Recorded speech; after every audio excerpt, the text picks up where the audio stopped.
tout le monde. Donc, comme Julien l'a dit, donc, je vais vous présenter mes travaux de thèse là, que je viens de finaliser l'année dernière.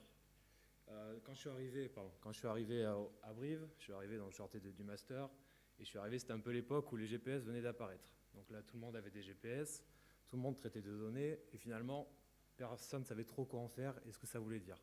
Donc il y avait des gens qui parlaient fort et qui disaient c'est ça qu'il faut suivre, sans vraiment avoir de réalité scientifique derrière. Et mon objectif, c'était justement de faire parler ces données-là et de savoir comment les joueurs de rugby professionnels réagissaient tout au long d'une saison en intégrant ces données de la charge de travail. Donc pour remettre un petit peu le contexte du rugby professionnel en France et notamment en top 14, on fait face à pas mal de contraintes et c'est au cœur de pas mal de débats actuellement. Est-ce que les joueurs de top 14 sont suffisamment prêts ou pas? Est-ce qu'ils sont trop exposés à une charge de travail, notamment à la compétition ou pas, par rapport aux autres pays qui sont performants actuellement sur le plan international? Donc comment on peut faire chez des joueurs de rugby professionnels en France pour augmenter le niveau d'exigence physique, tout en minimisant le risque de blessure qui est vraiment aussi une problématique essentielle comme on l'a vu tout à l'heure en top 14, et comment gérer au mieux les états de forme et les calendriers en fonction des périodes de la saison, notamment pour des clubs qui jouent plusieurs tableaux. Donc on sait que ces différents paramètres et ces différentes problématiques sont forcément liées entre elles, mais également que la charge de travail influe sur chacune d'entre elles. Et notre objectif était de comprendre, en ce sens, comment une saison de rugby professionnel à haut niveau va influer sur les adaptations physiologiques de rugbyman professionnel et comprendre l'influence, dans un deuxième temps, des différents paramètres de charge de travail sur ces adaptations-là. Donc le principe de ma thèse, il était relativement simple. On faisait un monitoring. D'un côté, on avait la charge de travail à travers différents paramètres, la charge de travail à court et moyen terme, à travers les données classiques, donc les RPE, les GPS, accélérométrie, donc avec des unités, c'était les GP Sport à l'époque, et le suivi de la fréquence cardiaque à l'entraînement. Donc des choses relativement simples qui sont vues dans pas mal d'études. Et de l'autre côté, on mesurait certaines réponses adaptatives, comme la performance énergétique sur différents tests, les performances neuromusculaires, le stress psychologique et certaines caractéristiques biologiques. Donc pour cette étude, on avait suivi 14 joueurs, 6 avant et 8 arrière, donc tous professionnels qui évoluaient cette saison-là, c'était la saison 2015-2016. On avait encore la chance d'être en top 14. Et du coup, on avait mis en place ce type de suivi pour le détailler un peu plus. Donc la saison, c'était un bloc de pré-saison, comme dans pas mal de sports collectifs. Et on avait découpé la saison en 3 blocs de compétition où il y avait des matchs qui s'enchaînaient. Les blocs de compétition étaient entrecoupés par des semaines de récupération complètes. C'est des semaines de congés qui sont obligatoires pour les joueurs de ce niveau. Donc là-dessus, on a mis pas mal dans la partie monitoring pour mesurer les réponses adaptatives. En ce qui concerne le niveau énergétique, on avait mis en place 3 yo-yo tests dans l'année, donc autour de la pré-saison et une fois dans la saison. On aurait voulu le faire plus souvent, mais bon, c'est la complexité des joueurs de ce niveau-là. On ne peut pas faire exactement tout ce que l'on veut en club, et c'est pareil à tous les niveaux. C'est pour ça qu'en complément, on avait mis des tests sous maximo aérobie, en état de fraîcheur, pour justement essayer d'avoir ce paramètre-là un peu plus régulièrement, même si on sait qu'on va peut-être, ça va être moins pertinent, mais au moins on avait un nombre de données plus importante. On mesurait également, comme je l'avais dit, la performance neuromusculaire à travers des tests de force max sur le haut du corps et la performance neuromusculaire sur les CMJ avec l'apto-jump. Donc, désolé Mathieu, à Brive, on fait comme on peut. Et en plus de ça, donc les prélèvements sanguins 3 fois dans l'année, donc ça tombait bien parce que c'est le suivi longitudinal.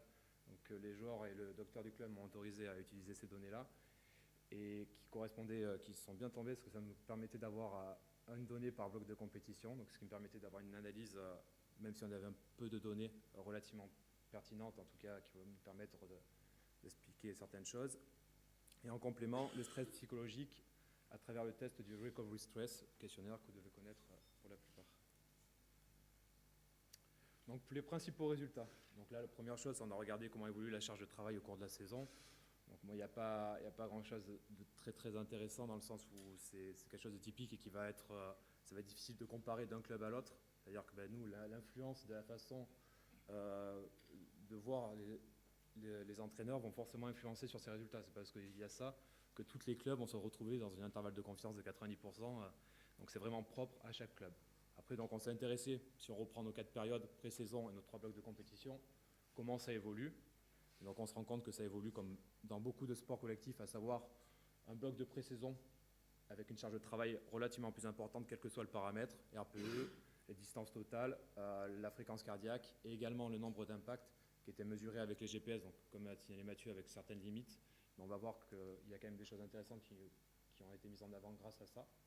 Et on remarque la deuxième chose qui a été mise en avant à travers cette analyse-là, c'est que le premier bloc de compétition, à travers certains paramètres de charge de travail, est également plus élevé, et notamment en ce qui concerne les impacts.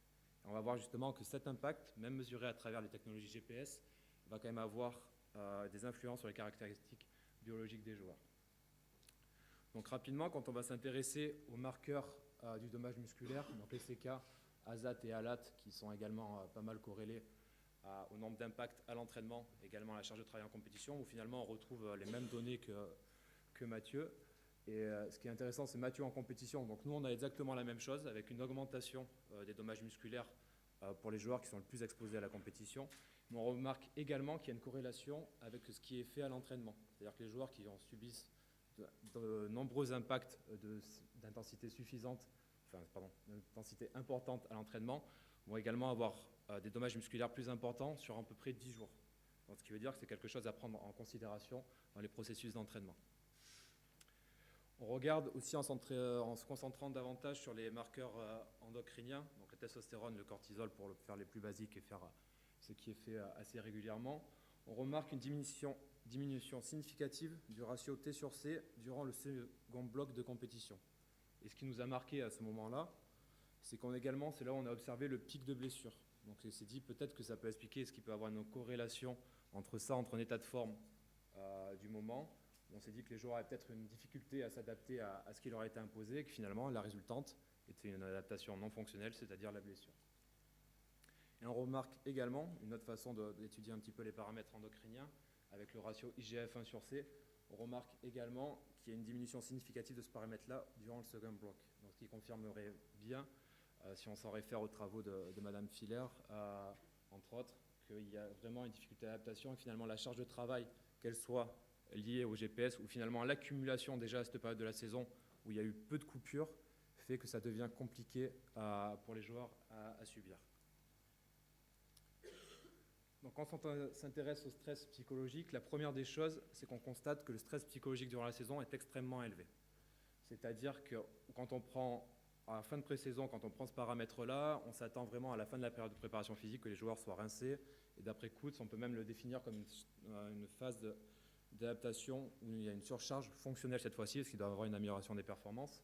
Et bien finalement, on constate par rapport à cet état-là, cet état de fatigue sévère, qu'il n'y a pas tellement de différence significative durant la saison, hormis après une période de récupération totale, hormis après une période de vacances.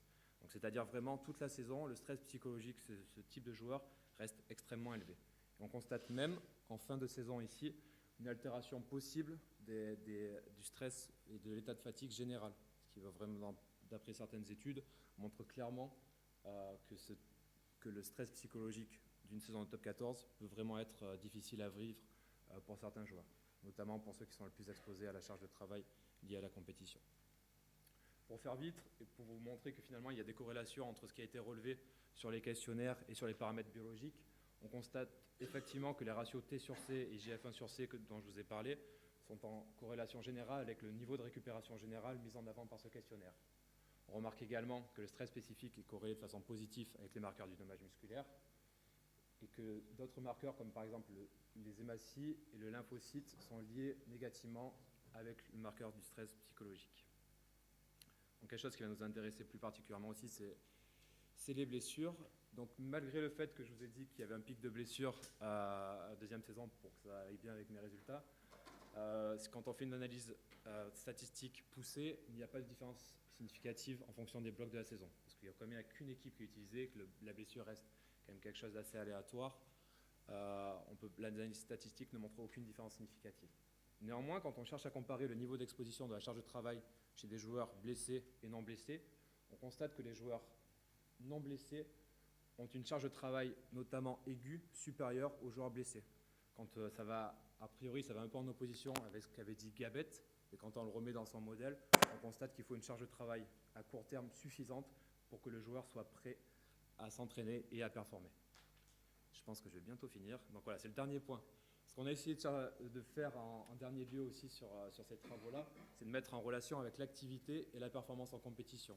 D'ailleurs, qu'on avait pris un tas de données, que ce soit GPS, mais également l'activité, un peu comme a fait Mathieu, à un niveau peut-être un peu moindre. On a essayé de voir s'il y avait des corrélations linéaires en mettant tout dans la machine. Et il n'y avait rien d'évident, en tout cas, que ce soit à court, moyen ou long terme. Donc on a utilisé des modèles non linéaires sur seuil, avec des arbres de décision traditionnels et conditionnels. On a trouvé 2 marqueurs d'influence. Le temps passé en dessous de 85% de FC max, c'est-à-dire le temps passé à basse intensité, influait significativement sur la performance neuromusculaire en match, c'est-à-dire le nombre d'accélérations et le nombre de sprints, ce qui va rejoindre sur des performances étudiées sur des tests d'opto et tout ça, donc d'opto-jump et de la performance neuromusculaire dans une façon décontextualisée. Et le deuxième paramètre, c'est que le nombre d'impacts qu'on a vu l'autre fois a une influence cette fois-ci positive sur le nombre de duels offensifs gagnés et l'activité spécifique des arrières en compétition. Donc c'est là un peu tout le jeu. C'est d'un côté les impacts peuvent engendrer des dommages musculaires, mais d'un autre côté, la dimension d'impact reste importante pour la performance. Donc l'impact, il ne suffit pas de mettre 2 joueurs face à face et leur demander de se rentrer dedans. Mais là, ce qu'on a enregistré, les taux d'impact les plus importants sont ce type de situation avec des impacts extrêmes, enfin importants, mais qui sont en conditions plus sécurisées avec des impacts où justement, où ça va leur permettre de jouer des duels et ce qui peut expliquer justement cette corrélation-là. C'est fini. Merci pour votre attention.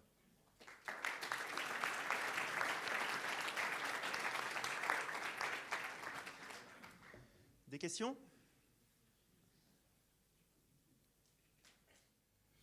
Non? Moi, je vais en avoir une du coup, tant mieux. Parce que vraiment, merci.